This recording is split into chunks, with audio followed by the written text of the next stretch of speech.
Bonsoir, chers parents, chers amis, bien-aimés dans le Seigneur. C'est un temps merveilleux, un temps fabuleux que nous sommes en train de passer. Nous sommes en train de consommer donc les 2 derniers mois de l'année.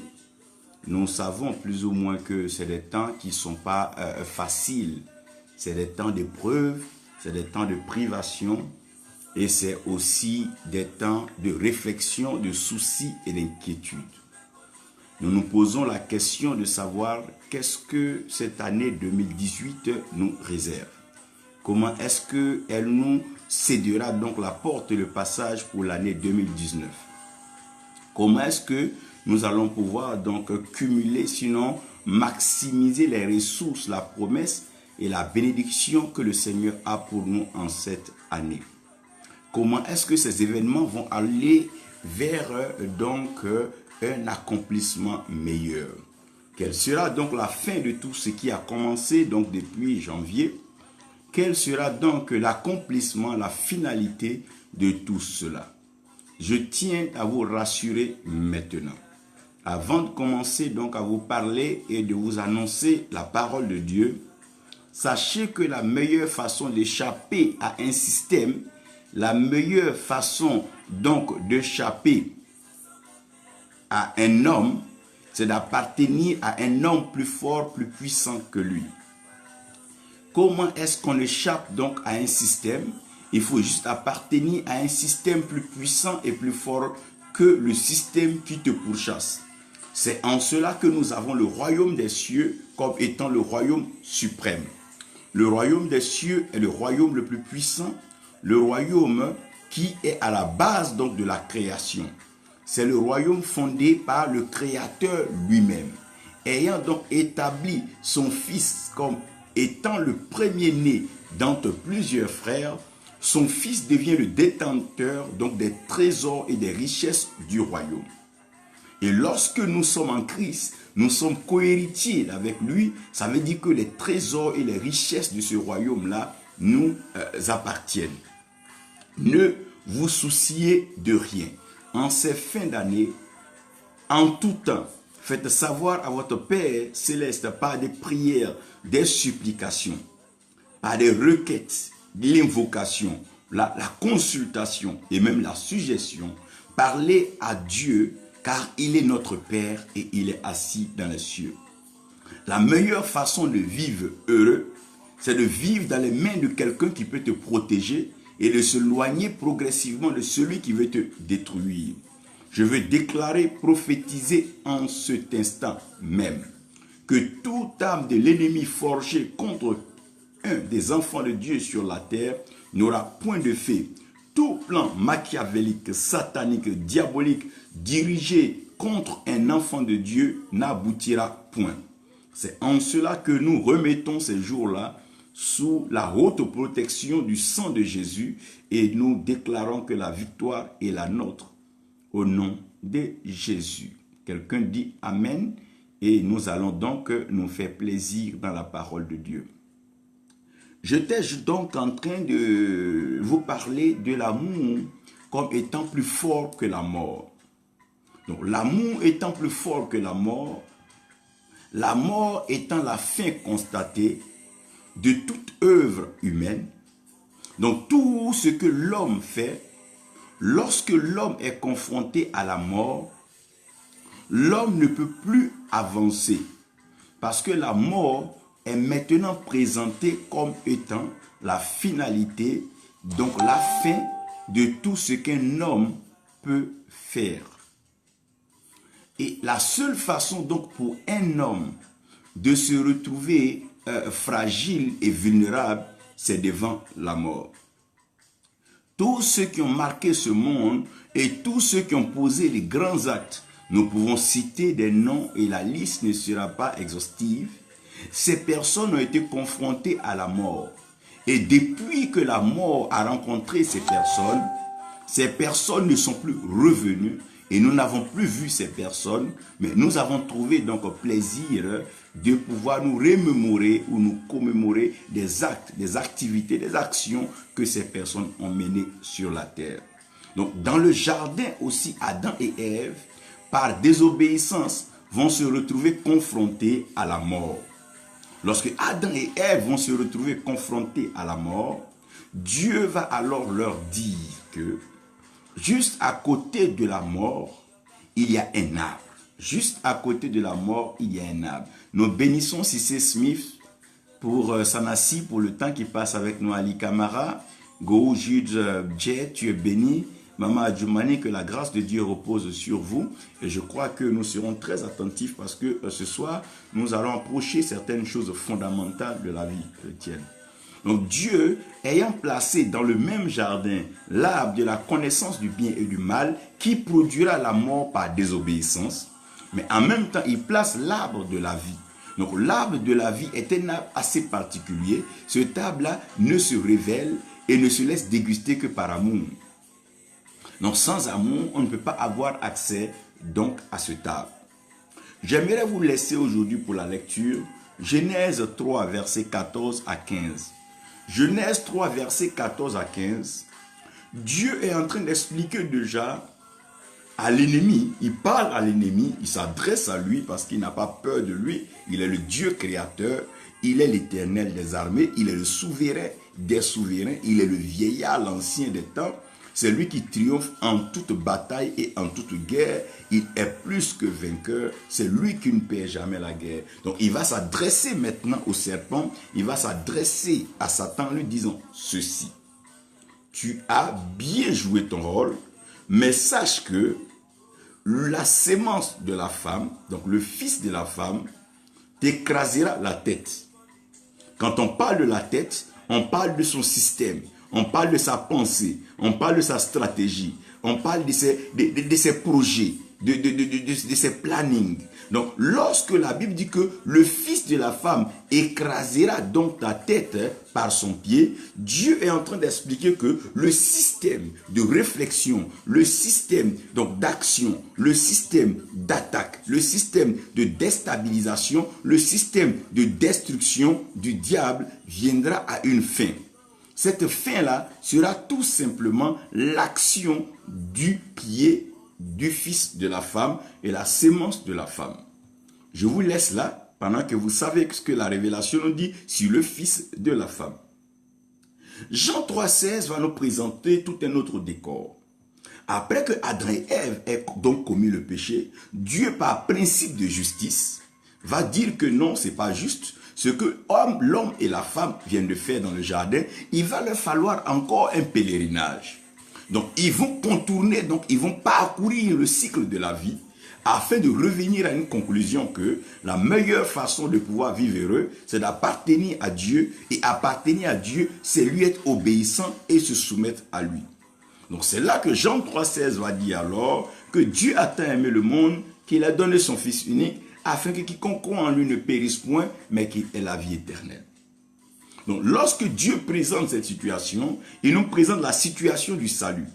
Donc, ce n'est pas seulement que notre ennemi soit déstabilisé, ce n'est pas seulement que l'ennemi soit englouti, lié, enchaîné, mais il faille que nous aussi, nous puissions appartenir au royaume des lumières, au royaume de la vérité, au royaume de la révélation, au royaume qui détient les richesses de la terre. L'or et l'argent appartiennent à Dieu.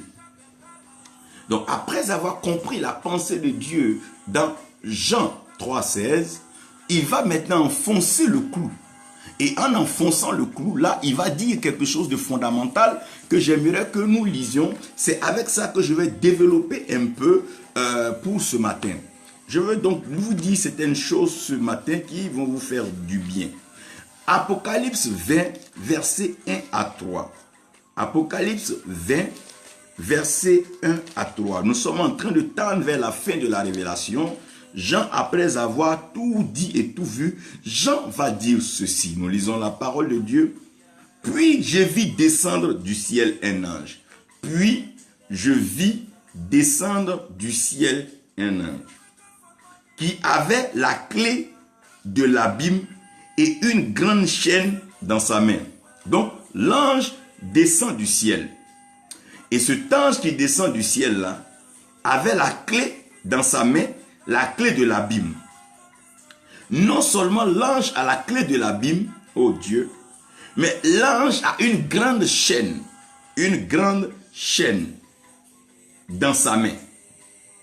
Donc ça veut dire que l'ange tient la clé des abîmes et en même temps l'ange, il tient dans sa main une grande chaîne. Que va-t-il faire avec la clé? Que va-t-il faire avec la chaîne? Je vous réserve ce mystère dans le développement de ce message. Ne vous privez pas de ce qui va être dit, car nous allons parler de la stratégie divine de Dieu. Et il saisit le dragon, le serpent ancien. Donc il saisit qui? Le dragon, qui? Le serpent ancien, qui est le diable et Satan. Regardez, 4 personnes. Le dragon, qui lui est le serpent ancien. Donc le serpent ancien est le dragon. Et ce dragon, au fait, est le diable. Et c'est le diable qui est Satan. Et il le lia. Voyez, il cite 4 noms, mais il vient mettre ça au singulier. C'est la même personne qui, par métamorphose, est arrivée à présenter 4 faces. Je vous en parlerai mieux. Il le lia pour 1000 ans. Il le jeta dans l'abîme. Il le jeta dans l'abîme. Ferma et scella l'entrée au-dessus de lui, afin qu'il ne séduise plus les nations jusqu'à ce que les 1000 ans soient accomplis. Après cela, il faut qu'il soit délié pour un peu de temps. Ah Seigneur, dis avec moi ta grâce, ta faveur et ta bénédiction. Merci pour l'ange qui descend du ciel avec la clé et la grande chaîne. Merci Seigneur parce qu'il saisit le dragon, le serpent ancien, le diable qui est Satan, afin de le mettre dans l'abîme et le lier et le sceller. Père, tu as l'autorité spirituelle suprême. Tu règnes dans les cieux et sur la terre, tu accomplis tes œuvres. Viens par ta parole et bénis-nous. Fais-nous du bien, arrose-nous. Nous voulons t'entendre, nous voulons t'écouter et nous voulons recevoir la restauration, la bénédiction que tu as pour nous en cet instant. Au nom de Jésus. Amen. Pendant que je dépose donc la parole de Dieu, j'aimerais tout de suite commencer par vous parler de la conquête des nations pour le butin. Au commencement, Dieu a créé les cieux et la terre. Donc quand Dieu a créé le ciel et que Dieu a créé la terre, la Bible nous expose un récit correct.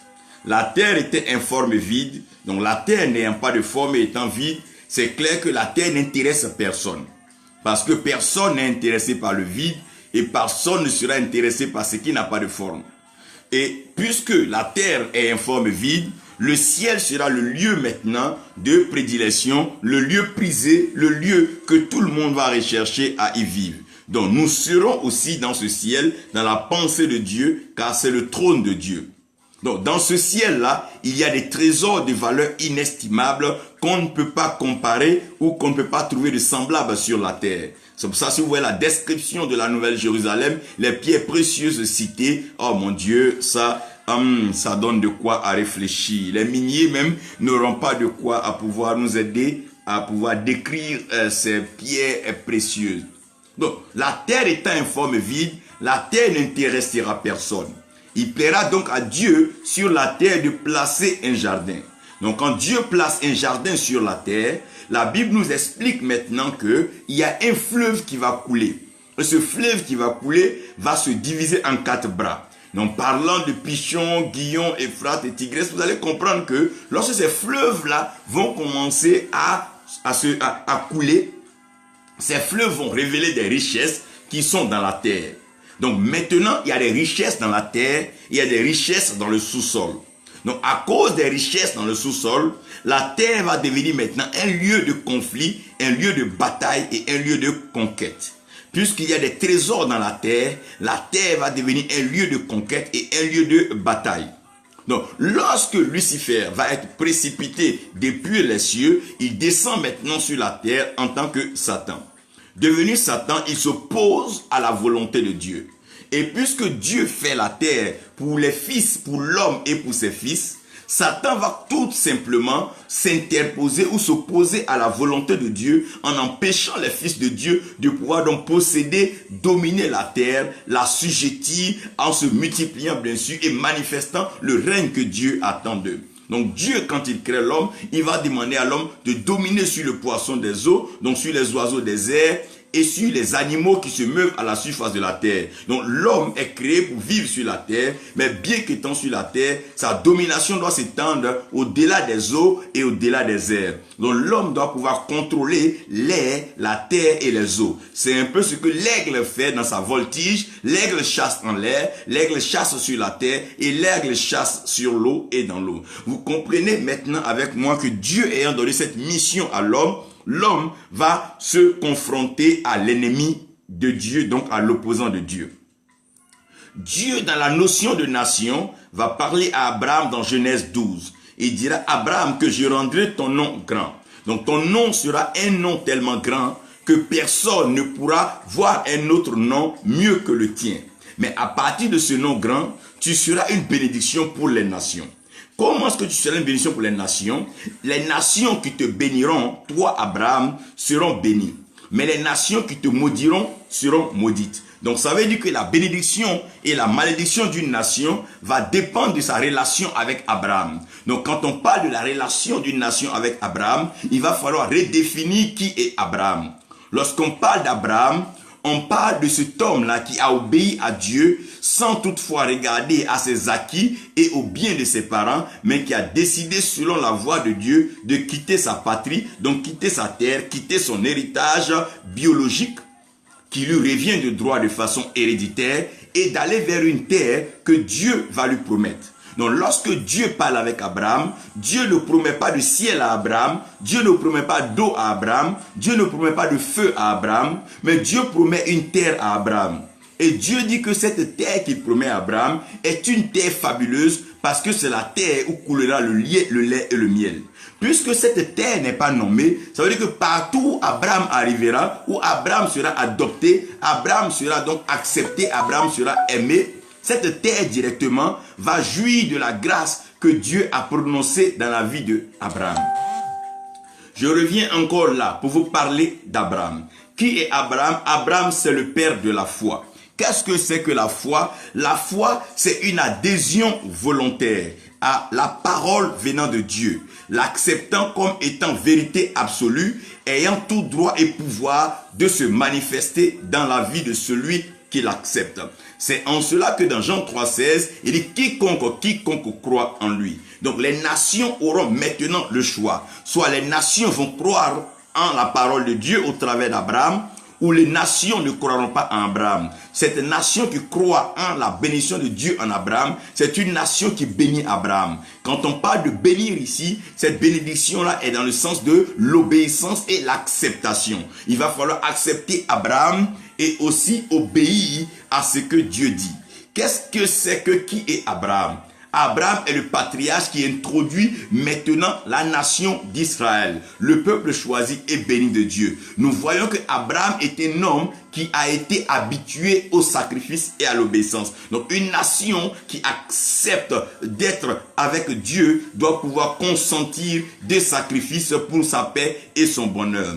Qui est Abraham? Abraham est ce patriarche qui est parti à la rencontre de Melchisédek, le voyant comme étant le Dieu de paix, lui portant, présentant ses dîmes et donc les offrandes de tout son butin, afin que la paix puisse régner. Depuis le temps de la rencontre d'Abraham avec Melchisédek, qui est le sacrificateur, le souverain sacrificateur de Salem, Salem qui veut dire paix. Donc Abraham entre encore là, dans une autre étape de sa vie, l'étape de la conception de sa dîme. Malheureusement, qu'est-ce que les nations vont faire?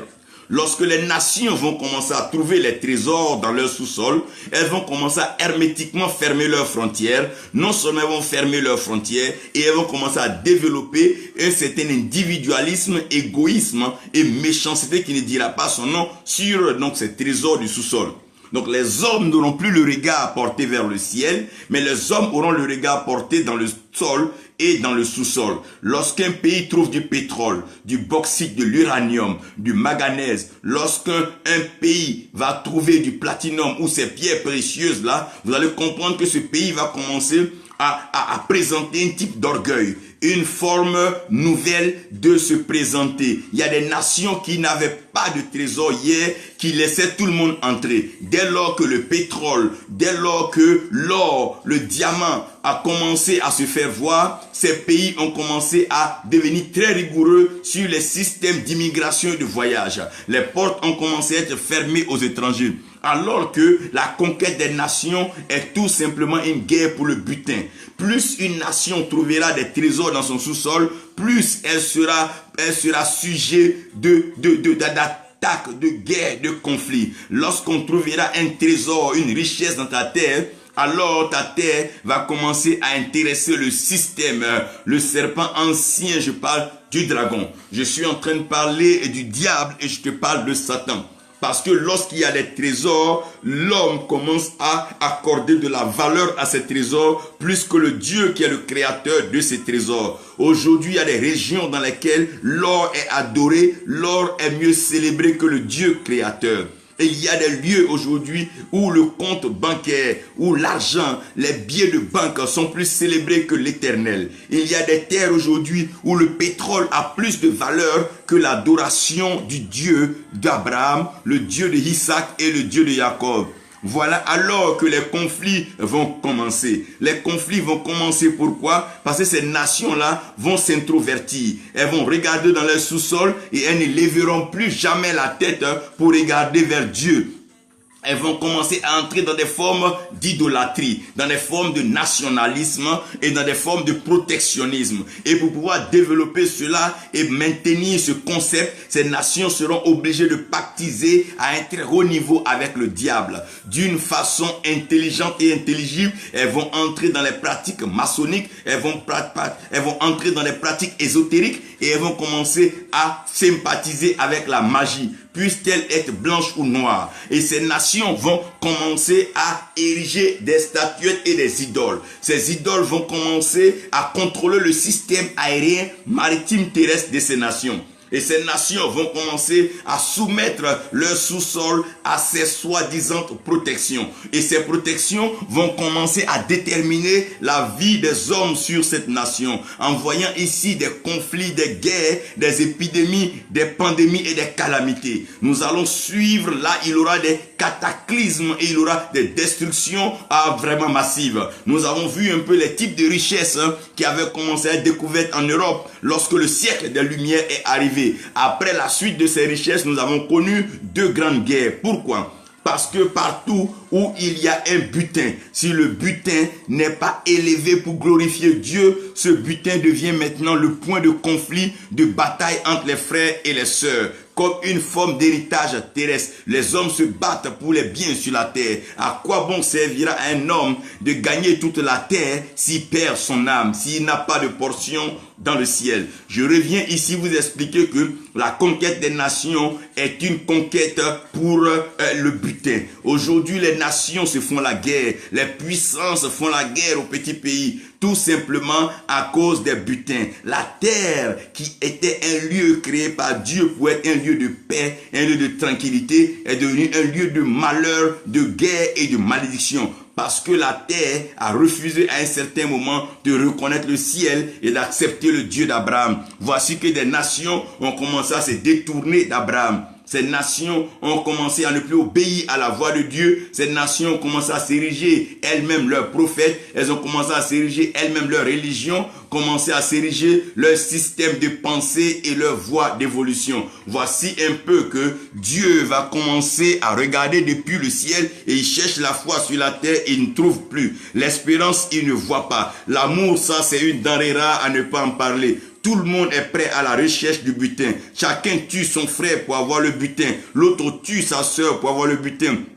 Regardez un peu l'exemple des héritages en pays africains. Pour un héritage d'un père riche, les fils et les filles vont se décimer, s'entretuer, s'entrecombattre, Finalement, c'est ruine sur ruine que ces maisons resteront sans occupation et sans personne pour les gérer. Nous aurons que les lézards, les magouillas et les scorpions dans ces maisons. Voici maintenant que les nations ont refusé d'amener leurs trésors, leur sous-sol vers Dieu. Les nations se sont accaparées de leur sous-sol et maintenant elles sont attaquées par quelqu'un de plus fort. Et celui qui est plus fort vient leur imposer le jeu, vient leur dicter les règles du jeu. Parce que lorsque tu as des richesses, c'est que tu dois avoir la protection. Il n'y a pas de richesse sans sécurité, sans protection, ça n'existe pas. Toute richesse doit pouvoir attirer sa protection et sa sécurité. Là où il y a la provision, nous avons besoin de protection et de sécurité. Vous verrez bien sûr que les banques sont sécurisées avec de hautes protections. Quand vous allez aller dans les fonds monétaires, vous allez voir que la sécurité est de taille. Donc les nations ont se retourné vers leur butin sans considérer le Dieu qui est le Dieu protecteur, l'Éternel des armées. Puisque les nations ont refusé Dieu, les nations sont détournées de Dieu. Elles ont refusé de bénir le Dieu d'Abraham. Les nations ont refusé de bénir les sacrificateurs, bénir les oints, bénir les prophètes, bénir la maison de Dieu. Les nations ont refusé de donner la portion à l'étranger, de se souvenir de la veuve et de l'orphelin sur les terres. Les nations ont commencé à se remplir leurs poches, se gaver le ventre, se laisser sortir la forme. Voilà que les nations viennent tout simplement de dire non à Dieu. Alors qu'en disant non à Dieu, c'est la plus grosse bêtise, c'est la plus grosse erreur de la vie. Le jour que Jonathan laissait David pour accompagner Saül à la guerre, il venait de signer son arrêt de mort. Voici maintenant que les nations, à cause de leur sous-sol, à cause de leurs trésors, sont victimes de guerre, victimes d'épidémies, de pandémies, victimes de systèmes, victimes de dévaluation, victimes de perte de valeur des trésors, des matières premières et des sous-sols. Voici maintenant que la conquête des nations a commencé pour le butin. L'attaque est organisée et la souffrance ne fait qu'avancer. L'attaque est organisée. Comment est-ce que l'attaque est organisée? Lorsque tu refuses de venir à Dieu, le diable sait qu'il y a une chose que tu ne sais pas. Dieu est omniscient. Donc quand tu quittes l'omniscience de Dieu, tu te trouves dans un espace qu'on appelle l'espace de l'ignorance ou de la connaissance en partie. Lorsque le diable sait que tu es ignorant, il peut te prendre maintenant comme victime. Qu'est-ce qui se passe? Nos chefs traditionnels étaient ignorants. Ils ne savaient rien du système et de la colonisation. Ils ne savaient rien de l'exploitation. Ils ont livré les richesses, livré les bras valides. Et aujourd'hui, l'attaque est organisée et la souffrance continue. L'attaque est organisée et elle fait avancer la souffrance. Pourquoi? Parce que quand tu quittes un Dieu qui est omnipotent, le Dieu qui a toute la puissance, tu te mets dans une position de faiblesse. Tu es dans une position fébrile, fragile. Regardez Ève et Adam dans un jardin. Comment de façon facile ils ont été trimballés, trompés, abusés par le diable. Lorsque tu quittes le Dieu omnipotent, tu tombes dans la faiblesse, tu tombes dans la fragilité. Ne mettez pas foi en la chair et aux richesses terrestres. Non, non, non, non. Mettez votre foi, votre espérance et votre amour en Dieu, car lui seul a la capacité de vous délivrer depuis le ciel. C'est lui seul qui peut envoyer l'ange. Ah non, non, je pose ça pour l'heure. Lorsque vous laissez un Dieu omniprésent, quand tu quittes la présence de Dieu, tu ne peux que te trouver dans la présence du diable. Que font les enfants de Dieu dans la présence du diable? Pour pouvoir avoir des postes dans les gouvernements. Aujourd'hui, c'est la course aux forces maçonniques, aux pratiques sataniques. Aller donc se faire introniser ça et là par des magies maléfiques. Oh mon Dieu! Et voici maintenant que l'attaque est organisée et la souffrance est en train d'avancer. Comment est-ce que l'attaque sera organisée? L'attaque sera organisée de 4 façons. La première façon, celui qui va venir, lui, c'est le serpent ancien. Le serpent est un animal rusé. Donc, l'attaque est organisée par ruse. C'est une stratégie d'amitié, une stratégie d'acclamation, une stratégie d'approbation. Ils feront semblant de t'approuver, ils feront semblant de t'acclamer, ils feront semblant d'être amis avec toi, ils feront semblant de te conduire dans le droit chemin, alors que c'est des félins, c'est des rusés, c'est des hommes à venin, c'est des systèmes à venin qui viennent tout simplement pour endormir ta conscience, empêcher que tu prennes conscience de ta vie spirituelle et rentrer dans ce réveil spirituel qui doit produire la restauration afin de donner un impact fort pour que ton règne soit reconnu. Voici maintenant, il rentre comme étant un rusé, il vient comme quelqu'un qui a une passion pour l'œuvre de Dieu, mais avant de t'en rendre compte, tu te rendras compte qu'il a en lui sommeil un dragon.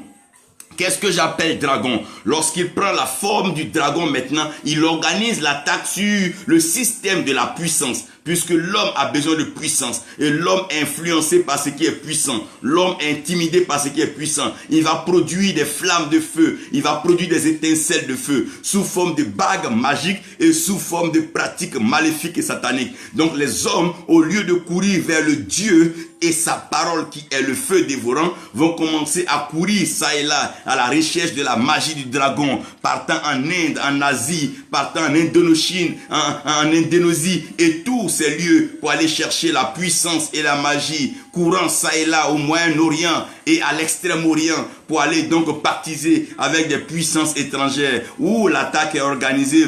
L'attaque est organisée, pourquoi? L'attaque est organisée parce que elle prendra la forme du diable. Quand on parle du diable, on parle tout simplement d'un diplôme. C'est-à-dire que quelque chose qui est dual, qui est double.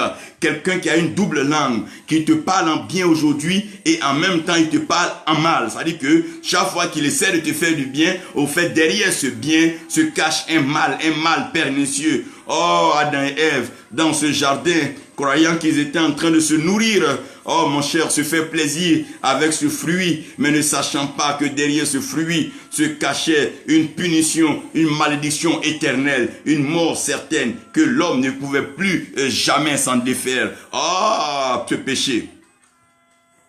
Et comment l'attaque est organisée? L'attaque est organisée par Satan en agissant avec ses démons, en confondant, en renversant le système déjà sur place et en créant un système apparent. C'est le système monétaire, le système de l'argent, le système de la valeur des biens, le système aujourd'hui, tout le monde veut suivre la mode. C'est le système de la mode et c'est le système de la passion. C'est le système des convoitises, c'est le système des loisirs. Tout brille, tout étincelle, tout est beau et chacun veut s'y mettre. Voilà que l'attaque est organisée et la souffrance est en train de continuer. La souffrance est en train de continuer. Le peuple se meurt dans l'ignorance. Les nations se meurent dans l'ignorance. Nos leaders se meurent dans l'ignorance. Nos enfants se meurent dans l'ignorance. Aujourd'hui, tout est un système sombre, ténébreux qui est en train de prendre donc les nations et prendre les cœurs des hommes. Parce que l'attaque a été organisée et la souffrance est en train d'augmenter. Ils sont libres de créer des maladies quand ils veulent. Ils sont libres de déstabiliser, destituer, d'évaluer ce qu'ils veulent. Ils sont libres d'accepter de pourvoir comme ne pas pourvoir. Parce que c'est un système qui est en train donc de manifester et réaliser son plan. Et dans ce jeu, l'attaque est très organisée. L'attaque ciblera les pays au sous-sol les plus riches. Vous verrez que quand un pays est pauvre, il n'aura même pas de conflit parce que personne ne s'occupera de ce pays. Mais dès lors qu'une richesse, un trésor sera trouvé dans cette nation va commencer à être convoitée et elle va commencer à souffrir. Pourquoi? Parce que l'attaque sera donc ciblée et organisée. Mais le diable peut attaquer. Mais une chose, c'est qu'il ne faut jamais oublier. Le Dieu que nous avons est le Dieu des promesses. Dieu a fait une promesse à Abraham, il a fait une promesse à Ève et il a même fait une promesse au serpent. Il dit, je te promets, je te garantis de tout ce que tu vas faire sur la terre, mais sache qu'un jour je viendrai t'écraser la tête, je viendrai mettre fin à ton système de pensée, à ton système de planification et à ton système de programmation. Je suis l'Éternel Dieu et je me lèverai en ce jour. Personne, mon Dieu, et je n'enverrai pas une armée, mais je viendrai ce jour-là comme étant l'ange de l'Éternel. La promesse de la délivrance arrive. Qu'a-t-il promis? Qu'a-t-il promis? Dieu a promis déjà au temps d'Adam et Ève que cette affaire ne se terminera pas comme ça. C'est vrai que l'attaque a été organisée et la souffrance a commencé dans le jardin. Mais moi, Dieu, j'ai prévu déjà le plan de salut, le plan de délivrance. En ce temps, il viendra et il sauvera l'humanité du péché et de la mort. Parce que j'aime trop ma création. Je vous aime, vous êtes mon image, vous êtes ma ressemblance. Je vous promets, je vous garantis qu'il ne s'en sortira pas. Je suis l'Éternel Dieu. L'ai-je pas précipité depuis les cieux? J'ai la capacité, le pouvoir de l'anéantir sur la terre. Je suis... La promesse de Dieu est vraie, elle est grande. La promesse de Dieu est véritable et nous devons nous appuyer là-dessus. Dieu n'est pas un menteur. Il n'est pas le fils d'un homme pour se repentir et se dédier. Dieu veille sur sa parole pour accomplir sa parole. Dieu emmène à existence ce qui n'existe pas. Dieu a commencé à planifier déjà la délivrance sous forme de promesse. Dieu va maintenant prendre appui sur sa parole. Il va promettre quelque chose de merveilleux. Il dira, moi l'Éternel Dieu, en ce jour, je livrerai bataille. Il dit à Moïse, va délivrer le peuple. Dis à Pharaon, laisse sortir le peuple. Dis-leur que Ayam, je suis dit. Dieu est en train de commencer à rentrer dans la bataille, mais sous forme de promesse. Et Dieu va faire sa promesse sous la base du temps. Il va promettre en Christ, et Christ est le même hier, aujourd'hui et éternellement. Qu'est-ce que la promesse de Dieu veut dire? Ce que j'ai fait hier, c'est exactement ce que je fais aujourd'hui, et c'est clairement ce que je ferai demain. Qu'est-ce que j'ai fait hier? Hier, j'ai été assailli dans le ciel par des pensées qui étaient contraires à ma façon de voir. Alors, j'ai engagé Michael et l'archange Michel et un combat a eu lieu, un bref combat, et tous les assaillants ont été précipités sur terre. Ce que j'ai fait hier, je vais le faire aujourd'hui. D'ailleurs, à Golgotha, je suis en train d'anéantir la mort et son pouvoir. Je suis en train d'anéantir, neutraliser le péché afin de produire la résurrection et la victoire sur la mort. Qu'est-ce que je ferai demain? Demain sera encore grave. Parce que le même ange qui a combattu au ciel, cet ange descendra. Mais il ne viendra pas simplement. Il viendra avec une clé et il viendra avec une grande chaîne. La promesse de la délivrance. Mon Dieu. Il est en train d'expliquer que cette terre passera, ce ciel passera. Et une nouvelle cité, la nouvelle Jérusalem, la bénédiction des nations, la voix des nations, la lumière des nations, la révélation des nations descendra du ciel. L'homme ne doit pas se focaliser sur les richesses qui sont dans la terre. Parce que tout ce qui est dans la terre est commandé depuis le ciel. C'est le ciel qui est le centre de commandement. C'est le ciel qui est le centre d'opération. La promesse de la délivrance. Dieu est en train de s'adresser à la création et Dieu parle aux nations. Ils vont t'entourer, ils te combattront, mais ils ne te vaincront pas. Non, non, non. Ils vont préparer, forger leur âme, mais leurs âmes seront sans effet. Pourquoi? Parce que je suis l'Éternel, mon Dieu. Je suis l'Éternel, ton Dieu. Job dit une phrase que je veux maintenant soutenir. Job dit, je sais que mon Rédempteur est vivant et il se lèvera le dernier. Pourquoi le dernier? Parce que la promesse viendra maintenant pour organiser la contre-attaque et c'est la contre-attaque qui va donner la victoire finale. Laissez-moi ici vous parler de la promesse de la délivrance. La promesse de la délivrance a été mal comprise par plusieurs chrétiens et même plusieurs religieux. Lorsque Dieu parle de la promesse de la délivrance, Dieu ne parle pas de nous en train de vaincre le diable. Non, Dieu est en train de parler du sang de l'agneau. Parce que avant la fondation du monde, Dieu avait déjà fait couler le sang de l'agneau. Donc c'est parce que le sang de l'agneau a coulé que la terre a eu un fondement. Et c'est parce qu'il y avait le sang de l'agneau que les richesses de la terre ont pu exister. Donc toutes les richesses de la terre et la terre elle-même tient sur le fondement du sang de l'agneau.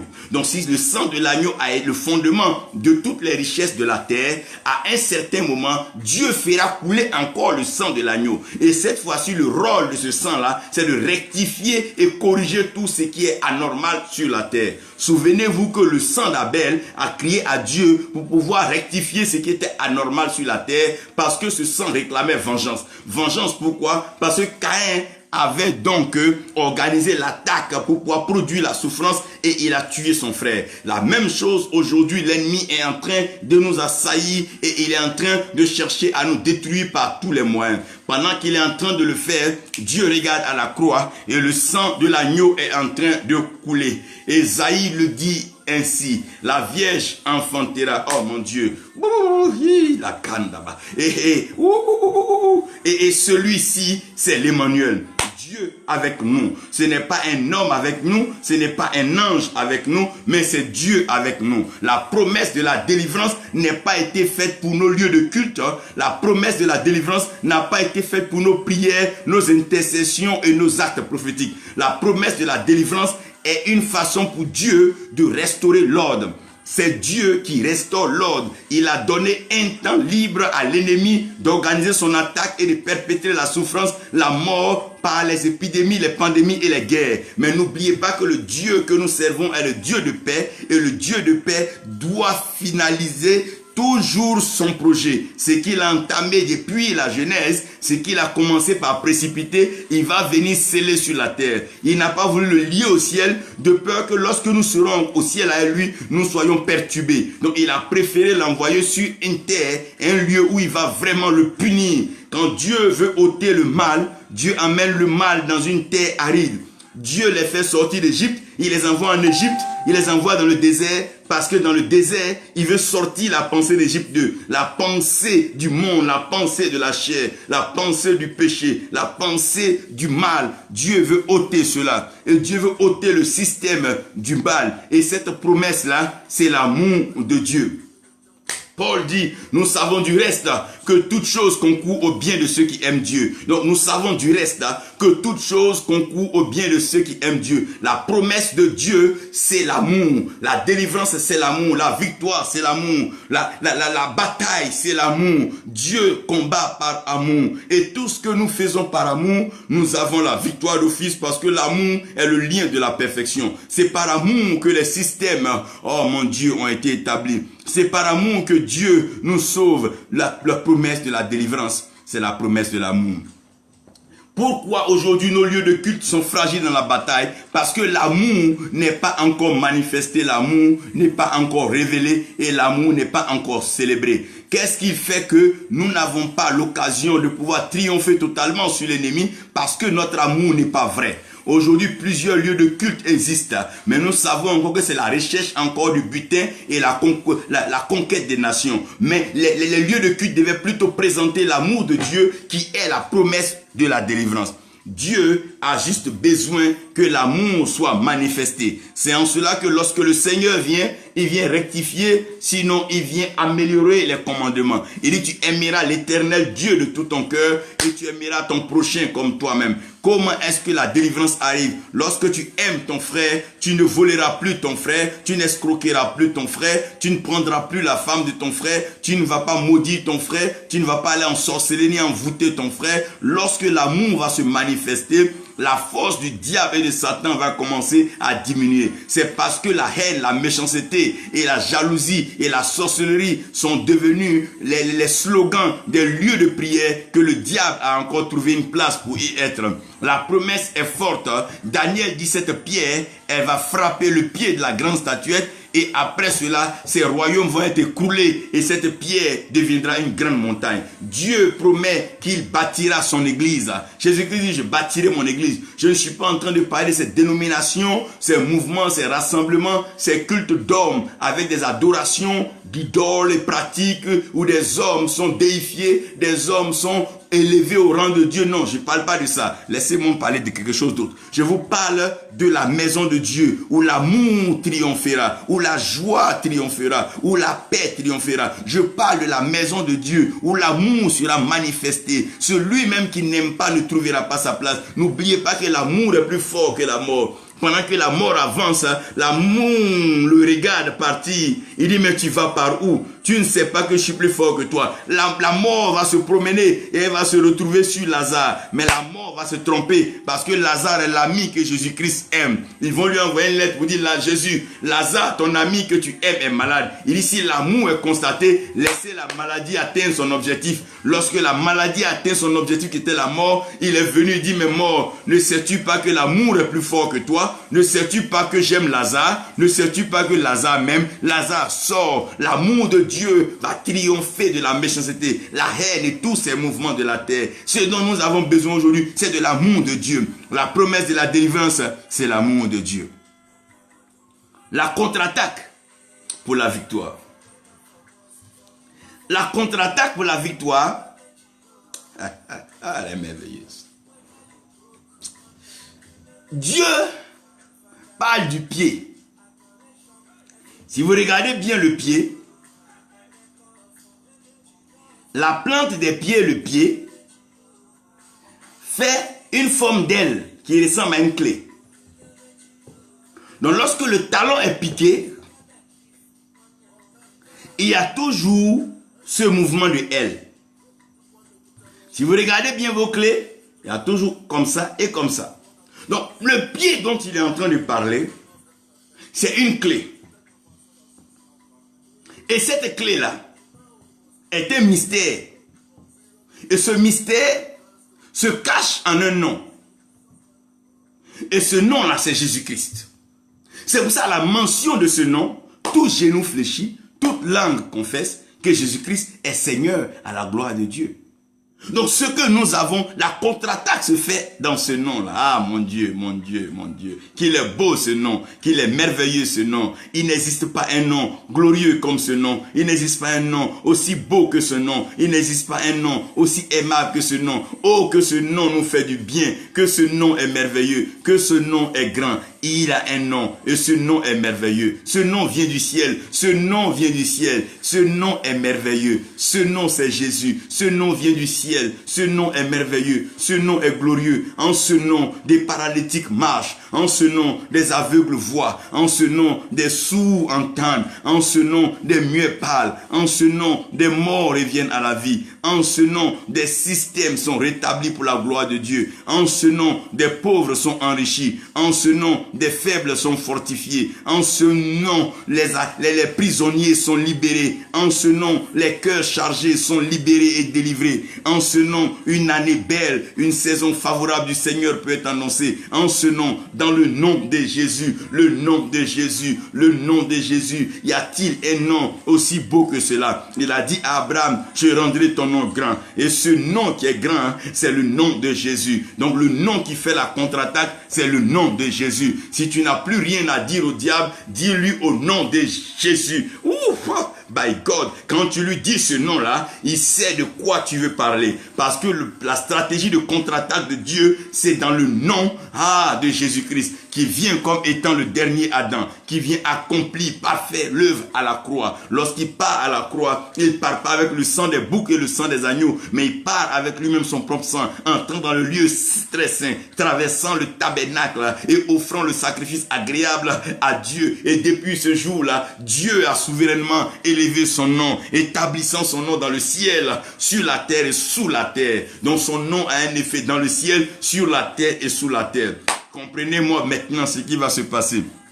La contre-attaque pour la victoire finale. Lorsque Dieu veut cibler tes ennemis, il te rend vulnérable. Lorsque tu es vulnérable, tes ennemis pensent que c'est là qu'ils peuvent t'attraper. Alors que pendant que tu es faible, Dieu est fort. Donc au lieu de ta faiblesse, c'est là que Dieu est fort. Paul dit, il dit Paul, laisse cette écharpe dont tu veux parler. C'est dans tes faiblesses que je suis fort. Au fait, je t'affaiblis pour que l'ennemi te localise. Quand il te localise, moi aussi je le localise. Parce que l'ennemi sera toujours attiré par la faiblesse de l'homme. Lorsqu'il ira vers ta faiblesse, je vais te fortifier. C'est en cela il dit que le faible dise que je suis fort. Ah, la contre-attaque pour la victoire finale. Qu'est-ce que c'est que la contre-attaque pour la victoire finale? Les nations seront affaiblies. Les lieux de culte seront affaiblis. Les hommes seront fatigués. Fatigués d'entendre les mêmes choses. Acclamer, rire, sauter sans que rien ne change. Danser sans qu'il y ait une transformation réelle. Réciter et invoquer sans qu'il y ait une transformation réelle. Presser, persévérer, jeûner sans que le système du malin change.